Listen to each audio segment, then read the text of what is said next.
I am joined by Robert Griffin III, James White, Field Yates Meanakeims. All right, so first play we're going to look at 2nd and 2, one of the Patriots' first offensive plays. What's going on, everyone? Mike Kadlick, Tayler Kyles here for CLNS Media, back with a quick hitter holiday Black Friday edition of the Patriots Daily Podcast. A reminder, we are powered by Prize Picks and Game Time. Head over to Prize Picks, use code CLNS, get $50 instantly when you play $5, and head over to Game Time, use code CLNS for $20 off your first purchase. Terms apply. You can use that Game Time code to get in to Gillette Stadium this weekend, where the Patriots will take on the Indianapolis Colts for their Week 13 matchup, and that's why we are here, myself and Tayler, to give you the keys to the game. So we're going to go through Taylor's scouting report that is posted right now on clnsmedia.com if you would like to read it as well. It'll go a little bit more in depth than this quick hitter podcast version. But before we do that, Tayler, you just got home from Foxboro, Patriots' final practice of the week.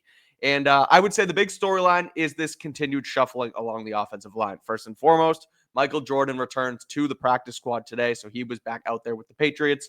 And Trey Jacobs looks to be their starting right tackle once again. No switch up there, but Layden Robinson is at left guard. I will say, I will take my one victory lap of the entire year on our show on Wednesday, our mailbag edition. I did mention that the Patriots could keep Trey Jacobs at right tackle, even though he wasn't that great last Sunday, just for continuity's sake, and it seems like they are going that far, only making one switch with Robinson at left guard. So, Tayler, before we get into the keys to the game, your thoughts on this offensive line, what they're doing here, and is this the right decision heading into this Sunday against Indy?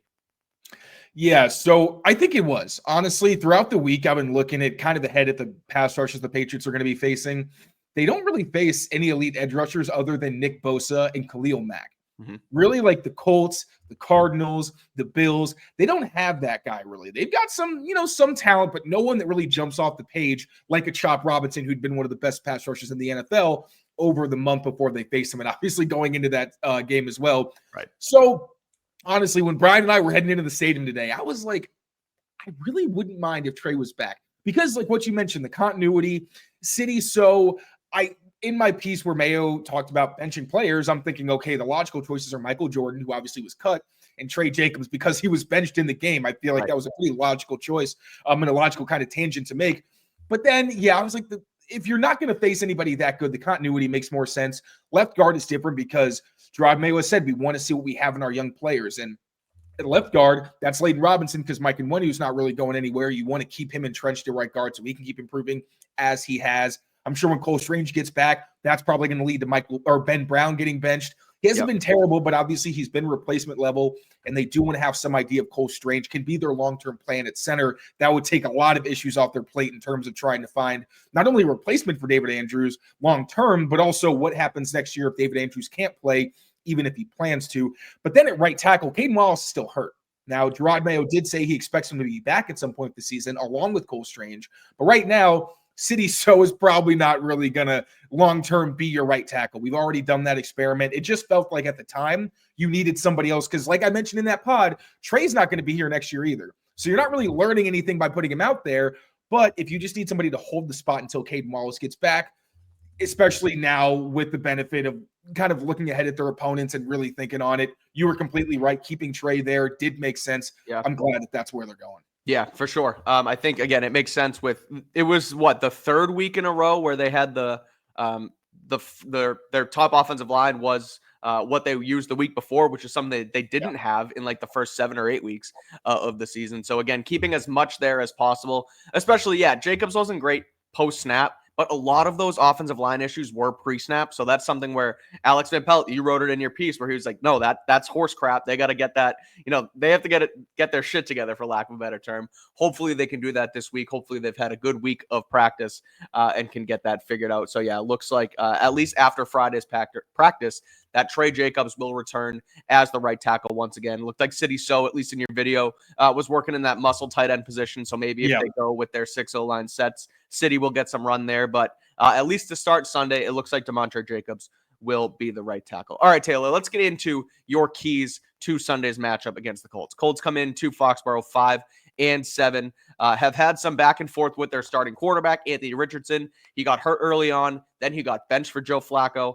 Then Joe Flacco stunk too, so they brought Richardson back in, obviously 4th overall pick 2 years ago, trying to ride that high with Richardson. Gerard Mayo mentions this morning that Joe Milton, he mentioned earlier in the week that Joe Milton has been their scout team quarterback, replicating Anthony Richardson because of his athleticism and because of his rocket arm.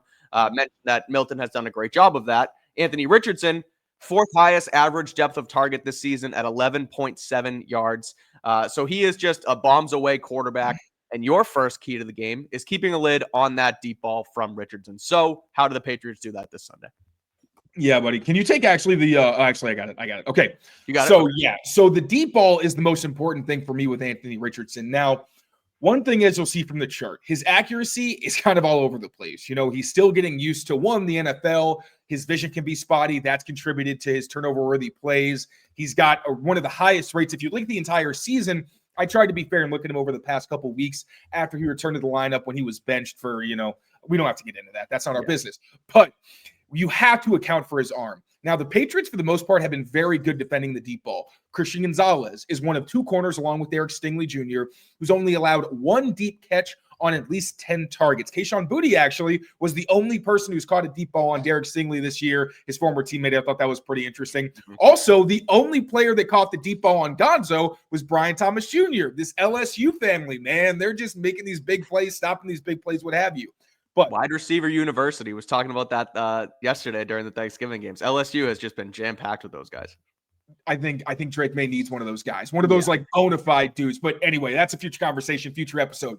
But Jonathan Jones, he had his issues against Puka Nacua, but really doesn't let anything get behind him when he's on the outside.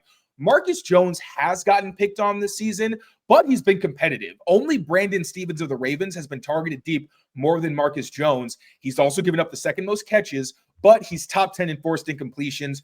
And the only players he allowed multiple deep catches against were Garrett Wilson and Jalen Waddle, who had one of the best games I've ever seen from him. So the Patriots are competitive on the back end, but the communication will be key. We know last week, especially in the red zone, the communication was not good enough. Busted coverages led to every single one of Tua Tagovailoa's 4 passing touchdowns. We've also seen in some other games where Marcus Jones, Del Pettis guys weren't always on the same page on the back end, and it led to some miscommunications. Anthony Richardson, the margin for error is so slim with his talent. This is a guy who can be getting sacked and still throw the ball 60 yards on a dot to a receiver who I'm going to mention because I think the Patriots are going to have their opportunities to get turnovers, all right? Anthony Richardson has been strip sacked 2 weeks in a row. Like I said, his inaccuracy and his vision can lead to some turnover-worthy opportunities. And he does a really good job of getting out of sacks with his obviously massive size, can extend plays, scramble, even though his offensive line isn't very good. Patriots might have an advantage there if Baltimore takes another step forward. But the player he connected with on that ridiculous play from week 1, where he just drops an absolute dime on the other side of the field, was Alec Pierce. Now, when Gerard Mayo talked about the Colts receivers, he touched on Michael Pittman Jr. Obviously, we talked about him this offseason. Great size, really tough. Last week, he caught a ball, got hit, and then bounced off it and went on for bigger yards. Very consistent chain mover.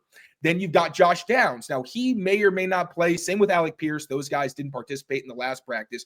We don't know if they're going to be there, but Josh Downs has also been a deep threat himself. Drake May's former bestie when they were at UNC. Yeah. Him and Marcus Jones should be a fun battle in the slot.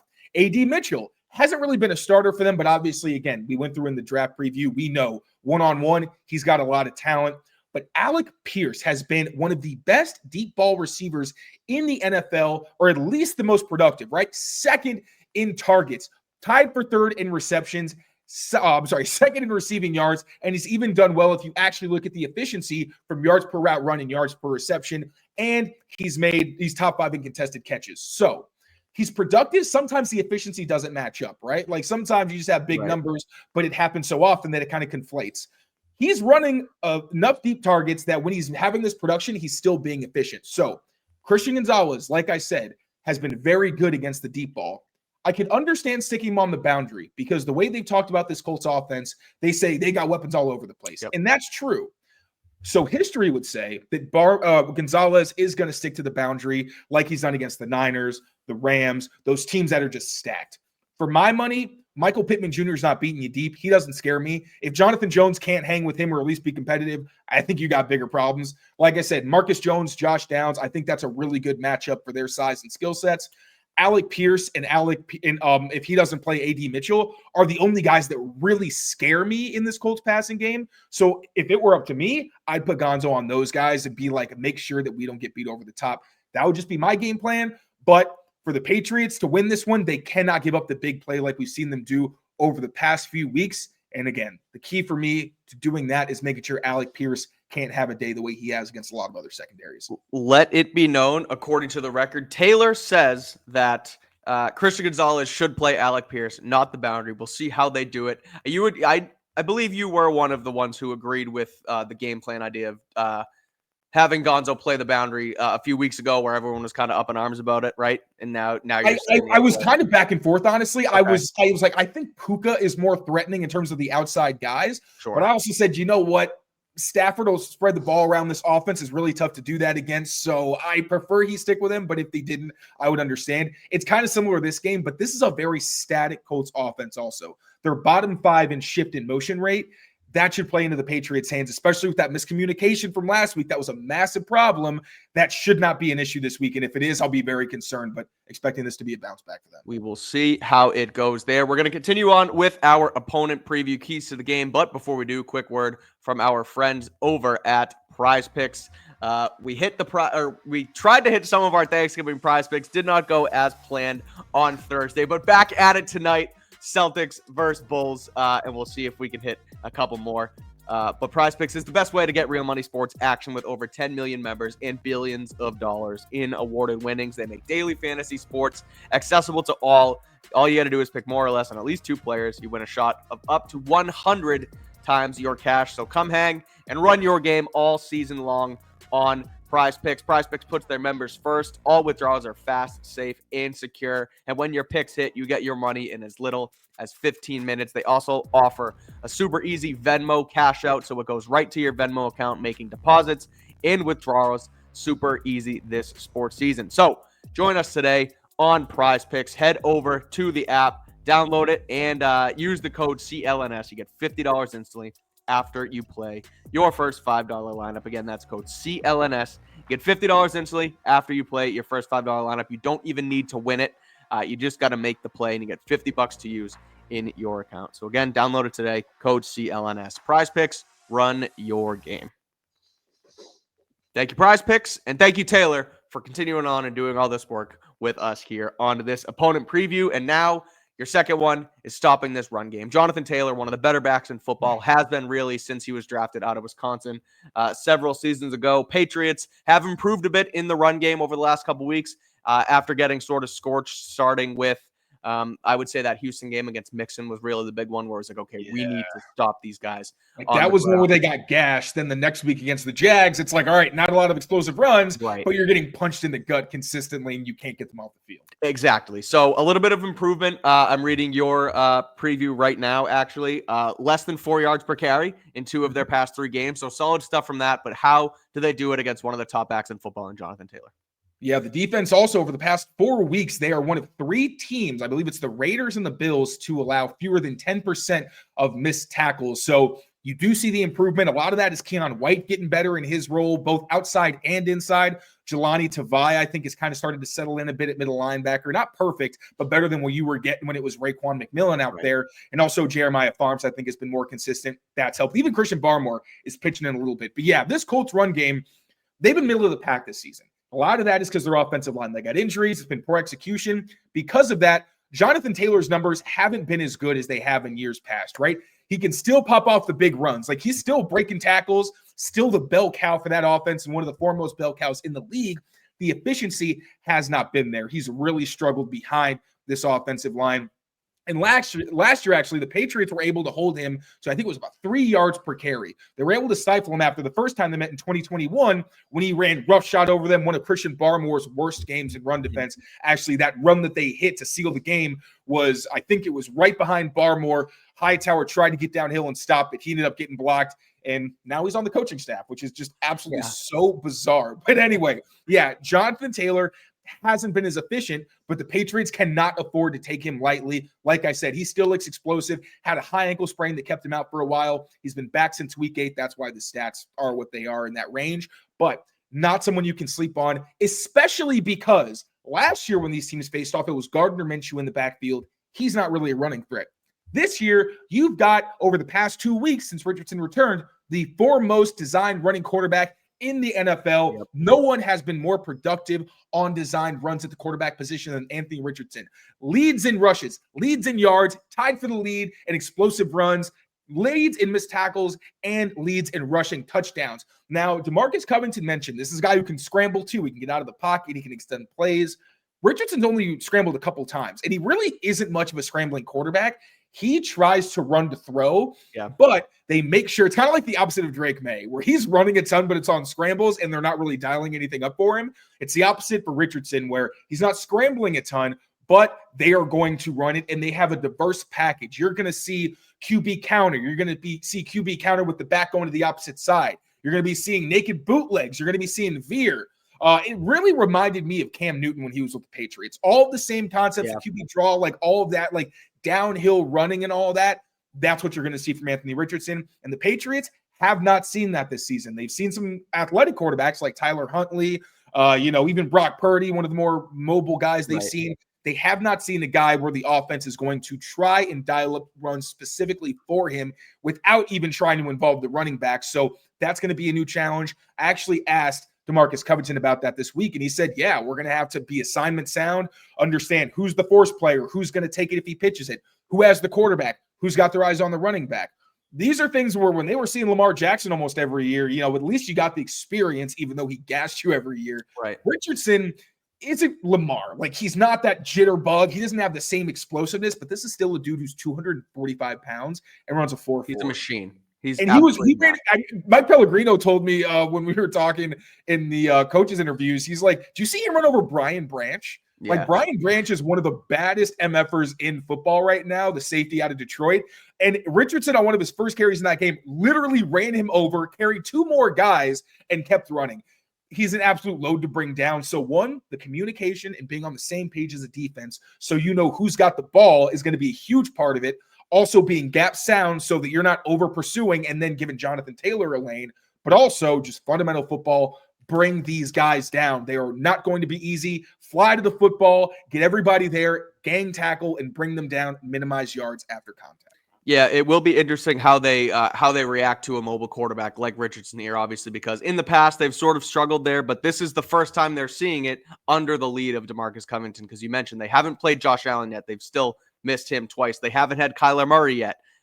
Justin Herbert in a couple weeks. So this is really a practice. a gauntlet right here, starting with Richardson, of mobile quarterbacks who can not only beat you with their arms, but with their legs as well. So the mix of him and Taylor is going to be interesting to see.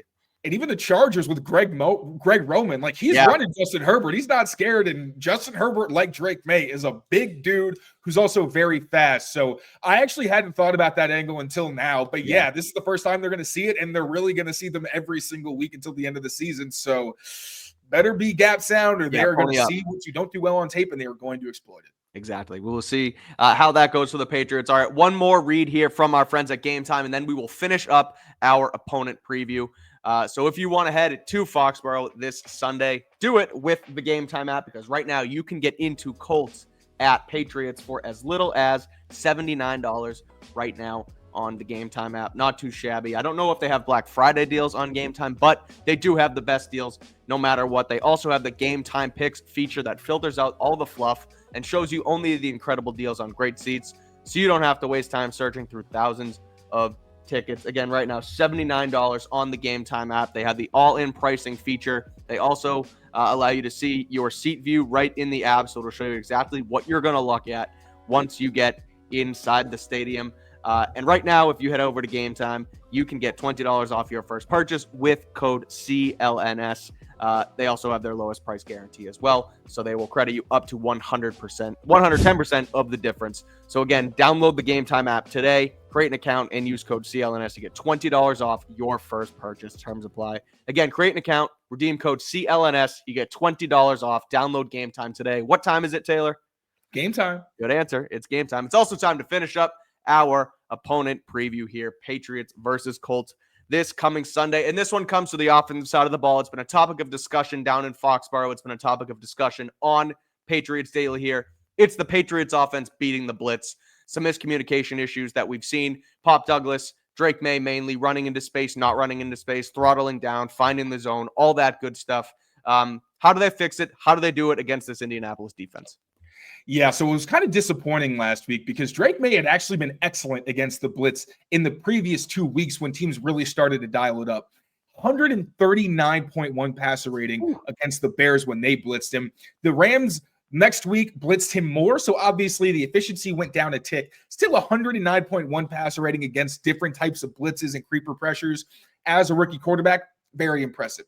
Last week, not so much. 21.5 passer rating. Ended his streak of 1-0 touchdown interception ratios, flipped it to 0-1, only completed just over half of his passes.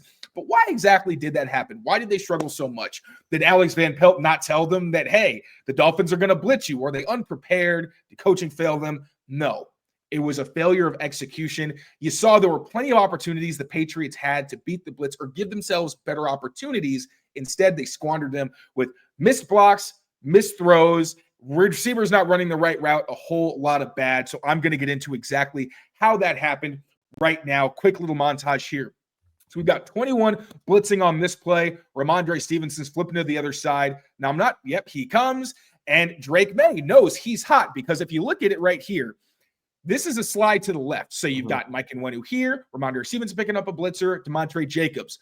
Drake May, great eyes to start knowing where his problems might come. He sees this blitzer and knows, all right, Demario Douglas needs to run a slant. I'm going to hit him in the open void that's created.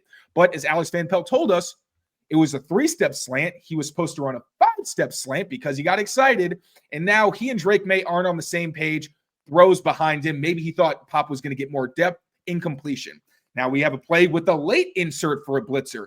He's going to come, enter the fray. Now, Demontre Jacobs, you are taught always to block inside out because outside is the furthest path to the quarterback. It gives them just that extra tick more second they usually need to get the ball out. You don't see it in the frame, but Jalen Polk was actually open on this play, and there would have been an opportunity to get the ball to him, but he actually couldn't because you got a free rusher on the inside. Drake May, though, does Drake May things. You see Polk over there, does a great job getting out of it. It actually helps him, Demontre Jacobs. You don't want to do it on purpose, but because he at least engages the edge, it does give Drake that little bit of cushion. I could have gotten called for a hold there if it was a ticky-tacky ref, but, good job by Drake May making it work. Now on this play, you got 2 rushers coming. Another instance where Drake May is going to see that he is hot because you're going to see the pass protection. They're actually going to lean more towards this side, so you only have Demontre Jacobs on an island with Antonio Gibson. Basically, he has a dual read, or he's in scan protection, which means, okay, if this guy comes, I block him. If this guy doesn't come, I check to see if this guy blitzes, and I take him. But both of those rushers are coming, so Drake May has an opening right here to Austin Hooper. Now, he has attacked voids with droppers, and you're going to see Emmanuel Ogbah drops as a defensive lineman. We've seen actually earlier in this game, he threw to Demario Douglas, seeing that he had a matchup against a defensive lineman, has the opportunity here, especially with this defender not really in the picture, literally just put it on that upfield shoulder when you hit your drop back. For some reason, he holds onto the ball, kind of panics, gets sacked. That wasn't necessary. And honestly, it didn't totally help that there was no back there to pick it up. But you know what? He still could have gotten the ball out. Can't have that happen. Now, I actually spoke to Antonio Gibson about this because this is another play where he has scan protection. First priority always is the inside blitzer. Is this guy going to come? No. Or in this instance, he does. But actually here, the offensive line has enough numbers to pick him up. So he needs to see, okay, I'm sorry. Oh my God. Start over. Yep. I got myself confused. This is the guy that he's looking for in scan protection. These 2 guys are blitzing, but if he doesn't come, then he should be blocking the slot. Antonio Gibson admitted to me that he actually should have stayed in the backfield to block the slot defender. Instead, he goes out for a route, and it doesn't give Drake May enough time to get the ball out. So you see, offensive line picks up that linebacker, but Antonio Gibson is looking to see if this guy's blitzing or not and thinks he can release, but doesn't take this defender into account. Now you see he's open in the flat, which is awesome, and Demario Douglas is open on and out, but the blitzer is gotten to the quarterback way too quickly. Drake can't get the ball out. Basically, just tries to throw the ball, just get it out of his hands. that ends up being an interception because he tries to hit Antonio Gibson, and then the defensive lineman somehow makes a one-handed grab to pick it off. So as you can see, I understand that people think it's a lack of preparation when you just absolutely stink against the blitz. Sure. You saw opportunity after opportunity where the offense could have made the Dolphins pay for the blitz. Instead, missed opportunities were just all over the film. So this week, you got to lock in, all right? The Colts, no one sends 6 defenders as pass rushers more than they do. Zaire Franklin is one of the most productive linebackers in terms of blitzing. They'll also send slot defender Kenny Moore. They'll even send the safeties. So the offense week in and week out, they look like they know where the problems are and where the pressure is coming from. That's what Alex Van Pelt, the whole thing where I was talking about, one reason I don't want Drake out there is if they don't think he can protect himself with the scheme, I don't think he should be out there because he's going to get his head taken off. They've done a good job knowing where these issues are for the most part. Now it's about actually bringing that to the field. That was going to be my question, but you just answered it about how often they blitz as a defense, the Colts. But 6 guys, one of the most in the NFL, so should be a good opportunity for them to potentially improve on what they did last Sunday against the Dolphins. So before we get out of here, Taylor, what's your prediction? Do the Patriots get this done on Sunday against Indianapolis? If the Patriots don't beat themselves and if they play fundamental football, I think they absolutely should win this game. I'm not going to predict it's going to be a blowout or anything. I do think they can at least go into the last drive being like, okay, we need to run out the clock.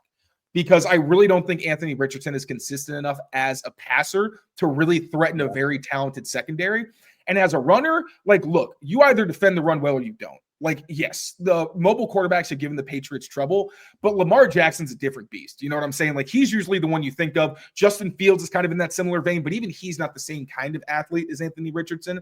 I think if they're gap sound, fundamental, and can just make the Colts predictable, I really think that'll play into their hands. So, score, I'll say, let's go 20-13. I'll go 20-13. All right, holding the Colts to 13 points on Sunday. I think they win this one too, Taylor. I think it's going to be close, like you mentioned. But the last time the Patriots got embarrassed was that London game against the Jaguars, and they came back and answered against the Jets next week. Last week, same thing. Miami got their doors blown off, a lot of mental mistakes, and really had to dig deep for that next one, or have to dig deep for this next one this week. I think they do it again. I'm going to go 24-20 Patriots win on Sunday in Foxboro. Another critical element of this, they're going to enter their bye week. Yep. This is one of the last. I think they can beat the Chargers, but I'm not calling that a winnable game necessarily, especially this far out. The Colts are a winnable game, beatable team.